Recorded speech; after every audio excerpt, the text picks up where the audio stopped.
Salut à tous, on se retrouve aujourd'hui pour l'épisode 1097 du Zap Image. On commence directement avec il y a un an, jour pour jour. C'était un quart de finale retour de Ligue des Champions. Deux équipes anglaises se rencontraient.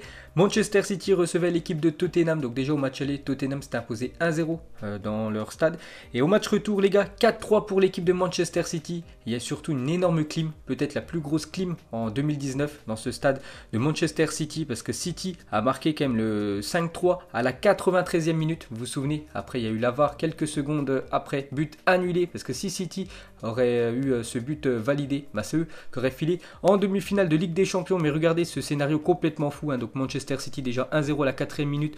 Tottenham menait 2-1 à la 9e minute. C'était un match complètement fou à la fin du compte. C'est les Spurs qui se sont qualifiés en demi-finale de Champions League. Ensuite, cette fois-ci, il y a 6 ans, jour pour jour, Gareth Bale inscrivait un but mythique avec ce sprint hors du terrain face à Marc Bartra pour donner la victoire au Real Madrid en finale de Copa del Rey. Donc c'était il y a 6 ans, jour pour jour. On en a parlé avant-hier, les gars, de cette action parce que Iker Casillas avait chambré Marc Bartra sur un live Instagram. Donc c'était il y a 6 ans, jour pour jour, et le Real Madrid gagnait en finale de Copa del Rey contre l'ennemi barcelonais. Ensuite, on va parler d'une info que je vous ai parlé en début de semaine. J'avais dit que jeudi, il y allait avoir une réunion pour savoir si c'était officiel ou pas. Donc maintenant, on le sait. De toute façon, on s'en doutait. Donc officiel, FFF annonce l'arrêt définitif des compétitions amateurs.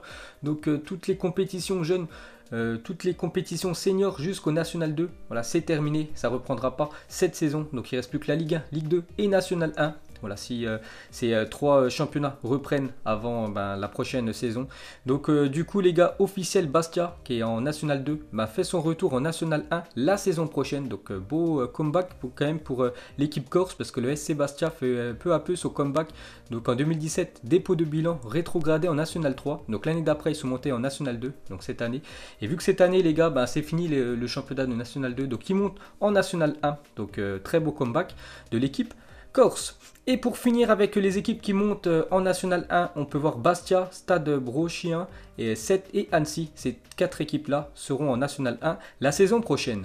Ensuite, direction la Chine et le projet du futur stade du Guangzhou Evergrande, dont la livraison est prévue pour fin 2022. Capacité du stade, 100 000 spectateurs, énorme. Coût des travaux, plus de 1 milliard 500 millions d'euros pour faire ce magnifique stade, un chef-d'œuvre. Donc quelques photos, donc il peut changer de couleur. On peut voir, voilà, il a une forme de fleur, donc il peut être en bleu, il peut être en orange, il peut être dans toutes les couleurs possibles. Donc capacité 100 000 spectateurs, c'est à peu près la capacité du Camp Nou. Magnifique stade qu'ils vont construire en Chine. Donc hier ils ont posé la première pierre et il devrait être prêt fin 2022.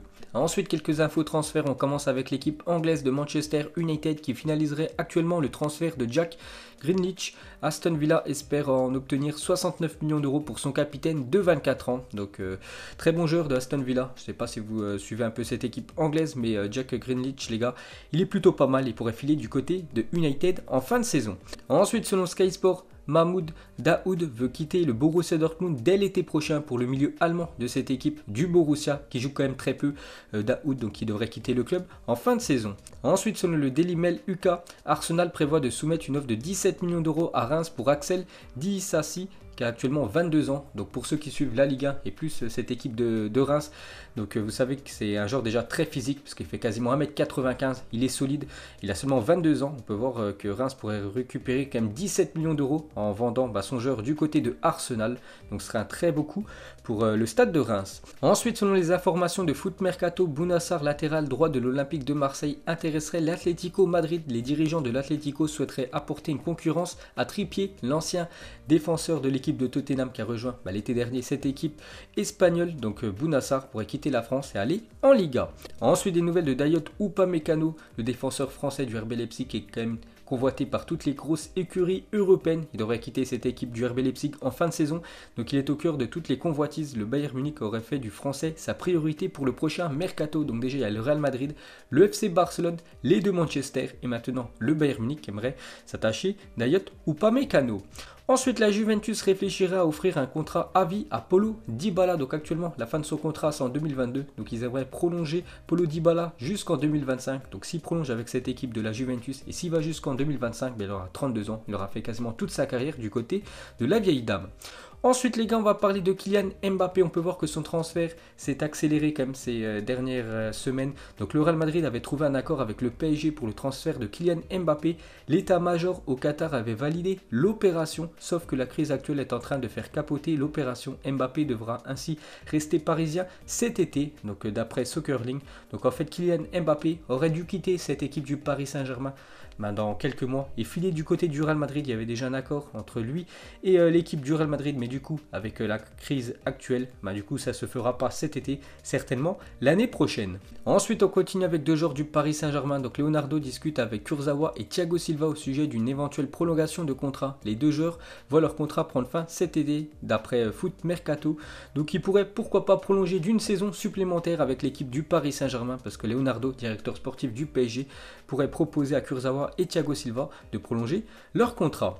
Ensuite, pour continuer avec le Paris Saint-Germain, regardez à quoi devrait ressembler le futur maillot domicile du PSG pour la saison prochaine d'après la source 75. Donc c'est toujours pas officiel, mais il y a de grandes chances que le maillot domicile du PSG ressemble à ça l'année prochaine. Le maillot extérieur risque de ressembler à ça, donc plutôt beau quand même, hein. Le maillot domicile et le maillot extérieur, je le trouve plutôt pas mal. Et le quatrième maillot, donc il y a un troisième maillot, il y a même un quatrième, le quatrième devrait ressembler à ça. Donc voilà à quoi devrait ressembler le maillot four, donc le quatrième maillot du PSG pour la saison prochaine, un maillot tout rose. Ensuite, pour continuer avec les maillots de foot, regardez la Une Journal Sport. Aujourd'hui en Espagne, c'est marqué maillot de gala pour l'équipe du FC Barcelone. Ça sera le quatrième maillot du Barça pour la prochaine saison qu'affûté. Donc le Barça utilisera un nouveau maillot pour les matchs spéciaux en 2020-2021. Donc pour la première fois, les couleurs blaugrana s'uniront à la Sanira. Donc Sanira, c'est les couleurs catalanes, donc le rouge et le jaune. Donc pour la première fois, il y aura les couleurs catalanes, donc rouge et jaune, et les couleurs blaugrana, donc bleu et rouge sur le même maillot. Donc regardez à quoi devraient ressembler les futurs maillots du Barça la saison prochaine. Donc déjà le maillot domicile, cette fois-ci le maillot extérieur qui sera tout noir. Le troisième maillot sera un maillot rose et le maillot, le quatrième maillot de l'équipe du FC Barcelone sera ce maillot spécial. Ensuite on va parler de Rafael Benitez et la priorité de Newcastle en passe d'être racheté. Donc Rafael Benitez qui a déjà entraîné cette équipe de Newcastle de 2016 jusqu'en 2019. Actuellement il entraîne une équipe chinoise. Donc vu que Newcastle va être racheté par un fonds d'investissement lié à l'État saoudien, donc avec beaucoup d'argent, donc il va investir pas mal d'argent dans cette équipe de Newcastle. Donc déjà ils vont remplacer l'entraîneur actuel et pourquoi pas mettre Rafael Benitez qui a déjà entraîné cette équipe dans le passé. Ensuite, le Borussia Dortmund est le club qui affiche l'affluence moyenne la plus importante au monde cette saison avec 81 171 spectateurs en moyenne. Donc taux de remplissage 99,8%. Donc quasiment tous les matchs cette saison, que ce soit en Coupe d'Allemagne, en Bundesliga ou en Ligue des Champions, sont à chaque fois quasiment à guichet fermé. 99,8% de taux de remplissage, c'est énorme. Donc on peut voir sinon les plus grosses affluences cette saison. On peut voir Dortmund première position, le Bayern Munich en deuxième position. Donc deux clubs allemands avec les plus grosses affluences en Europe. Ensuite, une déclaration de Quique Sétienne, l'entraîneur du Barça. Il a dit: j'ai dit plusieurs fois aux joueurs que je suis pressé, je n'ai pas de temps à perdre et j'aimerais gagner à la fois la Ligue des Champions et la Liga. J'ai signé 1 an et demi et une autre en option, j'espère y parvenir. Donc voilà l'objectif cette saison pour l'entraîneur Blaugrana, bien sûr si les compétitions reprennent, donc gagner la Liga et la Champions League. Ensuite, pour continuer avec le Barça, donc le jour où Ronaldinho tapait l'incruste sur la photo de match du Barça alors qu'il jouait pour l'AC Milan, c'est plutôt Carles Puyol quand même qui a invité Ronaldinho à venir prendre une photo avec le reste de l'équipe. Ensuite, on va parler de Andrés Iniesta, le seul joueur à avoir été élu homme du match lors d'une finale de Coupe du Monde, d'une finale de Ligue des Champions et d'une finale de l'Euro. Respect à l'Espagnol. Ensuite, le sosie de Roberto Firmino a été vu en Malaisie. Donc bien sûr, c'est pas le sosie officiel, c'est juste une personne qui lui ressemble. Et je vous ai trouvé aussi une compilation de pas mal de personnes qui ressemblent à des stars du football. Donc là, on peut voir Messi, Rashford, Jürgen Klopp et Kylian Mbappé. Donc voilà, des personnes qui ressemblent à ces stars du ballon rond. On peut voir aussi Sergio Ramos, enfin le sosie entre guillemets, Luis Suarez, Mohamed Salah et Angel Di Maria. Et on peut voir l'attaque de l'équipe de Arsenal. Ensuite, on continue avec le classement FIFA. On monte dans ce classement. Donc hier, j'avais proposé la 16e, 17e et la 18e place. 18e, c'était le Chili. Donc 19e au classement FIFA, c'est la Pologne, les gars. On peut voir à chaque fois le classement valeur des joueurs. Donc c'est Robert Lewandowski, le joueur polonais le plus cher. Ensuite, à la 20e place de ce classement FIFA, Première nation africaine, c'est le Sénégal. Donc on peut voir des joueurs qui coûtent très cher côté sénégalais, dont le premier Sadio Mané 120 millions d'euros et le deuxième Koulibaly 56 millions d'euros actuellement. Donc bien sûr hein, c'est environ, ça peut monter un peu plus, ça peut descendre aussi un peu plus. Et pour finir avec ce classement FIFA, chaque jour je donne 3 nations. Donc c'est le Pérou qui est classé 21e, on peut voir classement valeur des joueurs. Ensuite on revient sur le Sénégal et une déclaration de El Hadji Diouf. Il a dit: le Sénégal a obtenu 2 fois son indépendance, une fois avec De Gaulle et on l'a prise une deuxième fois en battant la France en 2002. On m'envoie encore des messages le 31 mai. C'est vrai que l'équipe sénégalaise, c'était la première fois qu'ils disputaient une Coupe du Monde et ils jouaient le match d'ouverture contre l'équipe de France en 2002. N'oubliez pas que l'équipe de France arrivait quand même en étant championne du monde en titre et champion d'Europe en titre. Donc c'était la meilleure équipe de la planète. Et le 31 mai 2002, ce match d'ouverture Sénégal-France. Et grosse surprise hein, vu que les Sénégalais se sont imposés 1-0 dans ce match.